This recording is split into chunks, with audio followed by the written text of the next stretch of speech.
MGR TV நேயர்களுக்கு அன்பு வணக்கம். இன்று நம்மோடு திராவிட முன்னேற்ற கழகத்தின் தேர்தல் பணிக்குழு மாநில செயலாளர் திரு இல புகழேந்தி இணைந்திருக்கிறார். வாருங்கள் அவரோடு பேசலாம். வணக்கம் சார். அனைவருக்கும் வணக்கம். சார், இந்த முன்னாள் அமைச்சர்கள் மீதான ஊழல் புகாரை விசாரிக்க தமிழ்நாடு ஆளுநர் RN ரவி அவர்கள் அனுமதி வழங்கியிருக்காரு. இதை எப்படி சார் பாக்குறீங்க? அதாவதுமா 2022 செப்டம்பர் மாதம் 13ஆம் தேதி அனுப்பப்பட்டது ஆளுநருக்கு. ஏராளமான மசோதாக்கள் பெண்டிங். எதுக்காக அப்படின்ற கேள்விக்கும் பதில் சொல்றது இல்ல. என்ன காரணம் அப்படின்னு நமக்கு தெரியாது. இன்றைக்கு இப்ப அதிமுகவினுடைய முன்னாள் மந்திகள், அந்த மந்திரிகள், அந்த முன்னாள் மந்திரிகள் இருக்க அந்த அவர்கள் அது என்னன்னு கேட்டு பாருங்க. சாதாரண வழக்கெல்லாம் இல்ல. குட்கா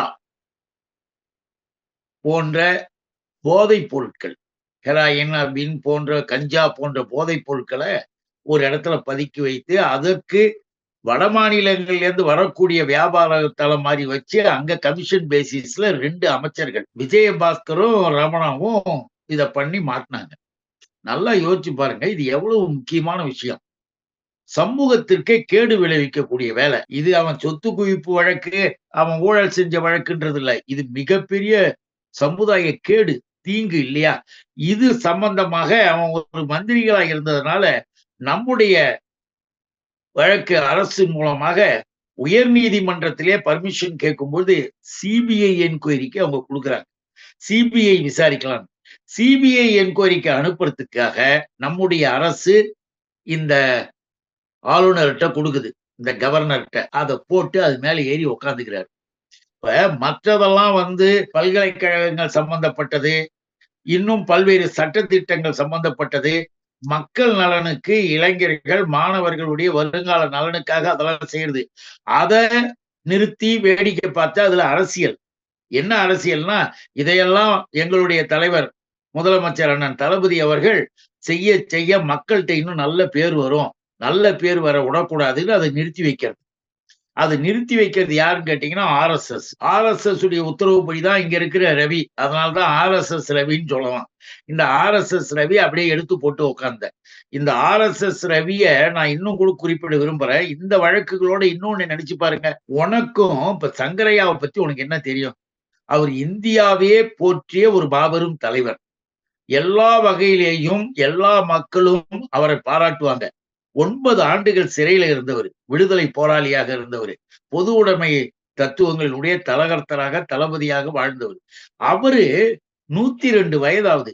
அவருக்கு மதுரை காமராசர் பல்கலைக்கழகத்திலிருந்து சிண்டிகேட்டு, செனட்டு எல்லாம் ஒட்டுமொத்தமாக முழுவதுமாக எங்க யூனிவர்சிட்டிக்கே பெருமையா.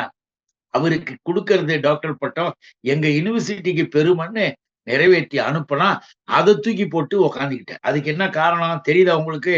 இங்க இருக்கக்கூடிய RSS ரவிக்கு சங்கரையாவையும் தெரியாது, சமூக வாழ்க்கையும் தெரியாது. ஆனால் மேலே இருக்கக்கூடிய RSS காரர்கள், பொது உடைமை தலைவனாக இருக்கிறார், அவரு சமூக நீதி பேசினாரு, அவரு சமத்துவத்தை பத்தி சொன்னாரு, அவங்களுக்கெல்லாம் இந்த டாக்டர் பட்டத்தை நீ உடனே சைன் பண்ணாத, உக்காருன்னு சொன்னோன்னே இந்த ஆள் உக்காந்துக்கிட்டான்.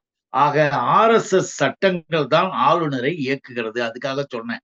இத பாருங்க. இந்த குட்கா கேஸ்ல ஏன் இவ்வளவு நாள் டிலே? மற்றதெல்லாம் அரசியல் காழ்ப்புணர்வுல டிலே. ஆனா குட்கா கேஸ் டிலேன்னா எல்லாருக்கும் ஒரு ஐயம் வரும் இல்லையா? கோடிக்கணக்கான பணம் புரளுகிறதுனா எங்கிருந்து? யாரு இந்த இந்தியா முழுவதும் போதைப் பொருட்கள் பரவுறதுக்கு எங்கிருந்து வருது? முந்த்ரா துறைமுகம். குஜராத்ல இருக்க முந்த்ரா துறைமுகம். முந்த்ரா துறைமுகம் என்பது யாருது? அரசாங்கத்துதா? தனியாருக்கு கொடுத்தது. யாரு? அதானியினுடைய முந்த்ரா துறைமுகம். அந்த துறைமுகத்தில் பல லட்சம் டன்னு போதைப் பொருட்களை பிடிச்சுக்கிட்டே இருக்காங்க. நல்ல உயர்ந்த நல்ல அதிகாரிகள் போனா பிடிச்சிடுறாங்க. ஒரு நடவடிக்கை கூட அதானி கம்பெனி மேல, அந்த முந்த்ரா துறைமுகத்துக்கு மேல இந்த அரசாங்கம் எடுக்கல, மோடி அரசாங்கம். ஏன்னா மோடியுடைய ஃப்ரெண்டு அதான். அங்கிருந்து வரக்கூடிய போதைப் பொருட்கள் இவர்கள் 2 விஜயபாஸ்கர், ரமணா எல்லாம் கொஞ்சம் இன்டைரக்ட் உறவுல இதை செஞ்சிருக்கானுங்க. அதனால ஒண்ணு RSS ரவிக்கும் பணம் போயிருக்கணும். எல்லாம் முடியட்டும். 24 பிறகு RSS ரவி உட்பட எல்லாரும் அக்யூஸ்ட் ஆகிறதுக்கான சூழ்நிலையும் வரும். பணம் போயிருக்கணும்.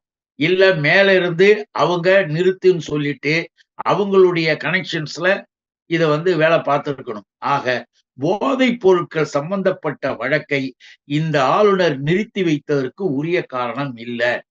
நம்முடைய தமிழக அரசு எல்லா மசோதாவையும் நிறுத்திட்டேன்னு சொல்லிட்டு சுப்ரீம் கோர்ட் போறோம். சுப்ரீம் கோர்ட் போன உடனே நீதிபதிகளே இப்ப என்ன குடுத்தாங்க? கவலையா இருக்குது. காலவரையறை இல்லாம எப்படி போட்டு உட்கார்ந்திருக்கீங்க? மக்களுக்கான பிரச்சனைகள்லாம் ஏன் நிறுத்துறீங்க? உடனடியா பதில் சொல்லணும். வித்ஹெல்ட் பண்ற அதிகாரம் ஆளுநருக்கு கிடையாது. நிறுத்தி வைக்கிற அதிகாரம்லாம் கிடையாது. நீ என்ன பண்ணலாம்? 1 எனக்கு தெரியல, எனக்கு விளக்கம் சொல்லுங்கன்னு திருப்பி அனுப்பலாம். செகண்ட் அசெம்பிளி நிறைவேற்றி அனுப்புனா, அத நீ சைன் பண்ணணும். அதுவும் இல்லன்னா, குடியரசுத் தலைவருக்கு அனுப்பணும். இவ்வளவுதான் உன் வேலை. ஆனா, இந்த ஆளுநர், இந்த கவர்னர் என்ன பண்ணாப்ல, 2 வருடங்களாக, 3 வருடங்களாக வச்சிருக்க. எதுக்கு வச்சுக்கிட்டு இருக்க? என்ன செய்யறதுக்காக வச்சிருக்க? அப்படின்றதுக்கு கேள்வியே கோர்ட் கேக்குது. அதுக்கும் பதில் இல்ல. இப்ப 10 திருப்பி அனுப்புனேன். நம்ம முதல்வர் சட்டப்படியாக செய்றவர்மா. அதனால தான் இம்மீடியட் அசெம்பிளிய கூட்டினார். Special assembly. உடனே கூட்டி, சிறப்பு கூட்டத்தை கூட்டி, மீண்டும் அத அப்படியே நிறைவேற்றி அனுப்பியிருக்காரு. வாங்கி வச்சுக்கிட்டு இருக்க. இப்ப என்ன பண்ணியிருக்க? வேற வழியே இல்ல.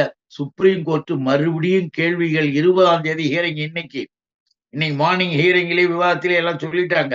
இவங்க அங்க வந்துருதுன்னு உடனே குட்கா கேஸ் சம்பந்தப்பட்ட ஃபைல்ல சைன் பண்ணிருக்க. அதுதான் கோர்ட்டினுடைய நிர்பந்தம். வேற வழியே இல்ல. இனியும் தப்பிக்க முடியாது. சிபிஐ என்கொயரிக்கு ஓகே பண்ணி இப்ப பண்ணியிருக்காருமா. அதனால இத்தனை ஆண்டு காலம் இருந்ததனால் மக்கள் உட்பட அரசியல்லாம் இல்லை இதுல. பொதுவாகவே பிஜேபி, ஆர்எஸ்எஸ், முந்த்ரா துறைமுகம், குஜராத்தில அதானியினுடைய தனி நிறுவனங்கள் செய்யற வேலைகள், அதுக்கு ஆர்எஸ்எஸ் ரவி ஒத்துழைப்பாக இருந்தது. அதனால இந்த வழக்கு நிறுத்தது என்பதை எல்லா மக்களும் தெளிவாக புரிந்து வைத்திருக்கிறார்கள். இது தப்பிக்கவே முடியாது. இதுக்கு இருக்கு. சட்டப்படியான நடவடிக்கை இருக்கு. அன்னைக்கு ஆர்எஸ்எஸ் ரவி அங்க கோர்ட்ல பதில் சொல்லியாகணும். பாருங்க. இனி முறையாக விசாரிக்கப்பட்டு குற்றம் நிரூபிக்கப்பட்டால் முன்னாள் அமைச்சர்கள்லாம் தண்டிக்கப்படுவார்கள் அப்படின்னு புரிஞ்சுக்கலாமா சார்? சிபிஐ என்கொயரி முடிந்து கோர்ட் வழக்கு நடக்கும் பொழுது நிச்சயமாக 100% ஒழுங்கான முறையில அந்த வழக்க, ஏன்னா இப்ப நம்ம அரசு இருக்கு, இவங்களுடைய இதெல்லாம் வேற. இந்த கேஸுக்கு போயிட்டு இன்னொரு கேஸ பேசிட்டு வந்துருவானுங்க. அந்த ஆக்ட், நடிப்பு, நாடகம்லாம் அவங்க கதையோட சரி. ஆனா மிக தெளிவாக இப்ப என்னுடைய அன்பிற்குரிய அருமை சகோதரர் மூத்த வழக்கறிஞர் எம்பி வில்சன் இருக்கார், அட்வொகேட் வில்சன். அவருடைய ஆர்குமெண்ட்லாம் நிக்குது, பேசுதுன்றாங்க. அந்த அளவுக்கு சட்டப்படியான வாதங்களை எடுத்து வைக்கின்ற வழக்கறிஞர்கள் எல்லா இடத்துலயும் நமக்காக இருக்கிறாங்க. இந்த வழக்கில நிச்சயமாக அவர்கள் தண்டிக்கப்படுவார்கள். நாம பார்ப்போம். சார், எடப்பாடி பழனிசாமி அவர்களோட ஆட்சி காலத்துல கூட இந்த மாதிரி போடப்பட்ட மசோதாக்கள் ஆளுநரால திருப்பி அனுப்பப்பட்டிருக்கு. சோ அப்போ ஆளுநர் அவர்களை பற்றி ஒரு வார்த்தை கூட பேசாமல் வெளிநடப்பு செஞ்சிருக்காரு எடப்பாடி பழனிசாமி அவர்கள். அதை கவனிச்சிருக்கீங்க? அதாவது எடப்பாடி பழனிசாமி எல்லாருமே வெளிப்படையா சொல்லிட்டாங்க. அசெம்பிளிலேயே அவை முன்னவர் மாண்புமிகு அண்ணன் துரைமுருகன் அவர்கள் தெளிவா சொல்லிட்டாங்க. நீங்க நடிக்கிறது நாடகம்னு உலகத்துக்கு தெரிய வைக்கிற நாங்களா சொல்றோம், பூனைக்குட்டி வெளியே வந்துட்டுதுரா அப்படின்ற மாதிரி பிஜேபிக்கும் எங்களுக்கும் உறவும் இல்ல, ஒட்டும் இல்ல, நாங்களாம் கூட்டணியை பிரிச்சுக்கிட்டு வந்துட்டோம்னு சொல்லிட்டு உண்மையிலே என்ன நடக்குதுன்னா, இன்றைக்கு ஆளுநர் மேல எதையும் சொல்லிட்டா பிஜேபி காரங்க கிட்ட பதில் சொல்ல முடியாதுன்ற கவலையிலையும் பிஜேபிக்கு துணையாகவும் இவங்க வெளிநடப்பு பண்ணிட்டாங்க. ஆக இன்டைரக்ட்லி இவங்களுடைய உறவை இவர்களே வெளிப்படுத்திட்டாங்க. அதுதான் இப்ப வெளிப்படுத்துறதுல தெரியுது. இன்னொன்னு சொல்லட்டுங்களா? நாம சொல்லல, அவங்க கூட இருக்கிற ஓபிஎஸ், ஓ பன்னீர்செல்வம், அவங்க சண்டையில இப்ப ஓ பன்னீர்செல்வம் என்ன சொல்றாரு? நான் அசெம்பிளியில இருந்தேன், எனக்கு தெரியும், ஜெயலலிதா பேர்ல மீன்வளத்துறையினுடைய பல்கலைக்கழகத்தை நாங்க இது பண்றோம். அந்த பல்கலைக்கழகத்தில் ஜெயலலிதா பேர் வரக்கூடாதுன்னு யார் செய்யறது? ஆளுநர், கவர்னர் அந்த பேரை எடுத்துட்டு வச்சிருக்கிற. நான் என்ன சொல்றேன், நீ உண்மையான ஆட்களாக இருந்திருந்தா 2 விஷயங்களை நீ செஞ்சிருக்கணும். 1, ஏன் முதல்லயே கவர்னரை நீ பவர்ல இருக்கும்போதே கையெழுத்து போட்டு அனுப்பியா? நாங்க அனுப்பி எவ்வளவு நாள் ஆகுது அப்படின்னு கேட்டிருக்கலாம்ல. இல்ல இப்ப நம்ம செஞ்ச மாதிரி திருப்பி அனுப்பு, நாங்க ஸ்பெஷல் மீட்டிங் போட்டு திருப்பி உனக்கே அனுப்புறோம்னு செஞ்சிருக்கலாம்ல. எதுவுமே கிடையாது. அப்ப உனக்கு அதில் அக்கறை இல்ல. சும்மா உன் கட்சிக்காரனை ஏமாத்துறதுக்காக ஜெயலலிதா பேரை அதுல வச்சுட்டு நீ பேசாம உட்காந்துட்டு இன்னைக்கு அதை சொல்ற ஜெயலலிதா பேரை திமுக அரசு எடுத்துடுச்சு. திமுக அரசுக்கும் ஆளுநருக்கு நீ அனுப்புனதுக்கும் என்னையா தொடர்பு? ஆக இன்றைக்கு அவர்கள் பதில் சொல்லியாக வேண்டிய கட்டாயத்துல இருக்காங்க. இவங்கதான் இப்ப ஜெயலலிதா பேர் இல்லட்டினாலும் பரவாயில்ல அப்படின்னு இந்த ஆள் வெளிநடப்பு பண்ணிட்டு போனான்னா பிஜேபி கூட சேர்ந்துகிட்டு போயிருக்காருன்னு நான் சொல்லல. ஓபிஎஸ் சொல்றார், எங்க தலைவியினுடைய பேரே எடுக்கிறோம், அந்த ஆளுநரை கண்டிக்காம இவங்க போறாங்கன்னா என்னங்க அர்த்தம்னு அவருதான் கேட்கிறாரு. அதுக்கு அவங்க தான் பதில் சொல்றோம். நீங்களும் இப்ப குறிப்பிட்டிருந்தீங்க துரைமுருகன் அவர்கள் சொன்னதை பத்தி. இப்போ வந்து வெளிப்படையா வந்து கூட்டணியை முறிச்சிட்டு எதுக்கு சார் பின்னாடி இந்த உறவு யாருக்கும் தெரியாம அதுக்கான காரணம் என்னன்னு ஒரு கேள்வி இருக்குல்ல சார், அதுக்கான பதில் என்ன? அதுக்கான காரணம் என்னன்னா பிஜேபி இவனும் பேசிக்கிட்டே செய்யறானுங்க வேலை. ஒரு பிளானிங், ஒரு ஆக்ட், ஒரு நாடகம், ஒரு காட்சி, ஒரு சீன். டைலாக்கு கூட ஆர்எஸ் தான் எழுதி கொடுப்பாங்க. அந்த டைலாக்கு கூட இவனுங்களுக்கு வேற இவனுங்களுக்குன்னு கிடையாது. ஏன் தெரியுங்களா? திமுகவிற்கு ஒட்டு மொத்தமாக மக்களின் ஆதரவு பெருகிருக்கு. இதுல எங்க கூட நீ சேர்ந்தினா சிறுபான்மை மக்களுடைய வாக்குகள் ஒட்டுமொத்தமா திமுகவுக்கு போயிடும். எங்க கூட வந்தீங்கன்னா எங்களுக்கு எதிர்ப்பாளர்களாகவும் மாறி போவாங்க. இந்த நிலையில நீ வேறு நான் வேறுன்னு பார்லிமெண்ட் தேர்தல்ல நாம தனியாக இருந்து நாம பண்ணாதான் எங்களுடைய வெற்றிக்கு அது உதவணும். அதுக்கான வேலையை பார்க்கணும்ட்டு பிரிஞ்சா மாதிரி காட்டுறானுங்க. ஓட் பேங்க் வந்து இப்ப ஏடிஎம்கே திமுகவுடைய ஓட்டையும் ஏடிஎம்கே கொஞ்சம் வாங்கிக்கும் அப்படின்ற மாதிரி ஒரு கணக்கு. பிஜேபி தனியா நிக்கும். இதுல இவனுங்களுக்கே ஒண்ணு நல்லா தெரியும், நாம போய் பிஜேபி கூட இருந்தா நமக்கு வர ஓட்டும் போயிடும் அப்படின்னு. ஆக நாங்க ஜெயிச்சா என்ன, அவன் கணக்கு பாருங்க. அதிமுக நாங்க ஜெயிச்சா என்ன, எங்களுக்கு மோடி தானே அப்படின்னு நாங்க சொல்ல போறோம், அதனால நாங்க தனியா இருக்கிறோம் அப்படின்னு தனியாக வந்து இப்போ ஒரு தனி வேலையை காட்டி கொண்டிருக்கிறார்கள். இது ஒரு நாடகம், வேற ஒண்ணும் கிடையாது. அந்த ஓட் பேங்க்ல திருடு. ஆனா இவனுங்களுடைய நடிப்பு எல்லாருக்கும் தெரியும். அதனால இது ஒண்ணும் எடுபடாது. சார் அப்போ வந்து கூட்டணியை முறிச்சுக்கிட்டது அவங்களாலதான் நாங்க தேர்தல்ல தோத்தோன்னு அதிமுக மூத்த தலைவர்களே சொல்றது, இது எல்லாமே நாடகம் அப்படின்னு தான் சொல்றீங்களா சார்? என்ன சொல்றது? அதிமுக என்பதே இப்ப உடைஞ்சு கிடக்கு இல்லையா? அதிமுக என்பதே 2ஆ உடைஞ்சு கிடக்கு. எல்லா வேலையும் மேல இருக்கிற அமித்ஷா, ஆனா அமித்ஷா, அண்ணா கிடையாது. ஆனா அமித்ஷா அவங்களுடைய ஆட்டத்திற்கும் அவங்களுடைய திட்டத்திற்கும் இவங்க ஆடிக்கொண்டு இருக்காங்க. அவ்வளவுதான் இவங்க வேலை. எடப்பாடியோ மற்றவர்களோ இவங்களுக்குன்னு தனியான ஒரு இதெல்லாம் ஒண்ணுமே கிடையாது. அங்க எப்ப வேணாலும் எது வேணாலும் நடக்கும். ஆனா ஒரு கற்பனையில என்ன இருக்கானுங்க, மீண்டும் 2024ல மோடி வந்துருவாரு. வந்துட்டாருன்னா நாம எல்லாத்தையும் இது பண்ணி பெரிய வேலையை நம்ம பார்த்துடலாம். நாம மேல இருக்க வழக்குகள்ல அதுல இருந்து தப்பிச்சிடலாம். எல்லாத்தையும் பிளான் பண்ணி தான் அது கூட இருக்கானுங்க. வேற ஒண்ணும் கிடையாது. ஆனா மோடி இந்திய துணைக்கண்டத்திற்கு இந்த ஒரு தப்பு நடந்ததுன்னா இருண்டுடும் இந்தியா. அப்புறம் இந்தியாவே இருக்காதுன்னு எல்லாருமே சொல்றாங்க. அதுக்கு ஏத்த மாதிரி இப்பயே அவனுங்க பல வேலைகள்லாம் செஞ்சுட்டு வருது நமக்கு தெரியுது. இவர்கள் நம்ம மாநிலத்தை பொறுத்த வரைக்கும் அதிமுக என்பது இன்றைக்கு அவர்களால் ஆட்டி வைக்கக்கூடிய ஒரு ஒரு அமைப்பு. அவ்வளவுதான். அந்த அமைப்புல இவன் போயிட்டான்னா அவன், அவன் போயிட்டானா இவன் அப்படின்ற மாதிரி இந்த 2 பேர் இவர் போயிட்டா அவர் போயிட்டான்னு மாறி மாறி உறவு வச்சுக்கிட்டு தேர்தல் நேரத்துல ஒரு புதுசா அன்றைக்கு இருக்கிற நேரத்துல ஒரு அறிவிப்பு வைப்பாங்க. இதெல்லாம் நடக்க போகுது. சரி இப்போ வந்து ஆளுநர் அவர்களும் வந்து வழக்க வந்து விசாரிக்க வந்து அனுமதி கொடுத்துட்டாங்க. நீங்களுமே விசாரிக்க போறீங்க. ஆனா எல்லாரும் சொல்றது என்னன்னா, விசாரிச்சு என்ன புண்ணியம்? இதுக்கு வந்து ஒரு முடிவு வர மாட்டேங்குதே. ஏதாவது அட்லீஸ்ட் குற்றப்பத்திரிகை தாக்கல் செஞ்சீங்களா? யாரையாவது ஒருத்தரையாவது அரெஸ்ட் பண்ணீங்களா? அப்படின்னு கேக்குறாங்க. இதுவும் நியாயமா தானே சார் படுது? சார்ஜ் ஷீட் ஃபைல் பண்றதுக்கு கூட with permission of governor. That is the act. முதல்ல நம்ம அதை புரிஞ்சுக்கணும். இந்த அமைச்சர்கள், முன்னாள் அமைச்சர்கள் என்ற அந்த பெயர்கள்ல நடக்கக்கூடிய நிலைகள்ல இதுதான்மா உண்மை. நாம உடனே எஃப்ஐஆர் போட்டு உடனே சார்ஜ் ஷீட் போட்டு உடனே அரெஸ்ட் பண்ண முடியாது. ஒரு சிபிஐ என்கொயரி வந்து கோர்ட் கொடுத்ததுக்கே பர்மிஷன் கவர்னர்கிட்ட போகணுன்றாங்க.